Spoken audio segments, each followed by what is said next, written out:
ಒಳ್ಳೆ ಬಟ್ಟೆ ಹಾಕಬೇಕು ಮಗಳು ಅಂತ ಅಮ್ಮ ಖುಷಿ ಪಡ್ತಾಳೆ.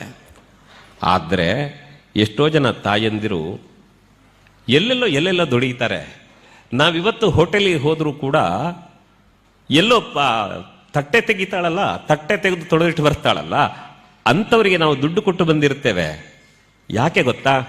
ನಮ್ಮ ದೊಡ್ಡಸ್ತಿಕೆಗಲ್ಲ ಅದು. ಆ ತಾಯಿ ಆ ಹೋಟ್ಲಲ್ಲಿ ಬಂದು ಕೆಲಸ ಮಾಡ್ತಾ ಸಾವಿರಾರು ಜನ ತಿಂದು ಹೋದ ತಟ್ಟೆ ತೊಳಿತಾಳಲ್ಲ, ಯಾಕೆ ಗೊತ್ತಾ? ಅವಳಿಗೋಸ್ಕರ ಅಲ್ಲ, ಮನೆಯಲ್ಲಿ ಮಕ್ಕಳು ಕಾಯ್ತಾರೆ ಅನ್ನೋ ಕಾರಣಕ್ಕೆ, ಜೀವನಕ್ಕೊಂದು ದಾರಿ ಬೇಕು ಅನ್ನೋ ಕಾರಣಕ್ಕೆ. ತನಗಿಲ್ದಿದ್ರೇನು ತನ್ನ ಹರದ ಬಟ್ಟೆಯನ್ನು ಮುಚ್ಚಿಕೊಂಡು ತನ್ನ ಮಗಳಿಗೆ ಒಳ್ಳೆ ಬಟ್ಟೆ ಕೊಡಬೇಕು ಅಂತ ವರ್ಷಕ್ಕೆ 1 ಗ್ರಾಮ್ 2 ಗ್ರಾಮ್ ಚಿನ್ನ ತೆಗೆದೋಡರಿದ್ದಾರೆ. ಯಾಕೆ? ನನ್ನ ಮಗಳಿಗೆ ವರ್ಷ 18-20 ಆಗುವಾಗ ಮದುವೆಗೊಂದೇನಾದರೂ ಆದೀತಲ್ಲ ಅಂತ. ಎಲ್ಲಾದ್ರೂ ನಡುವೆ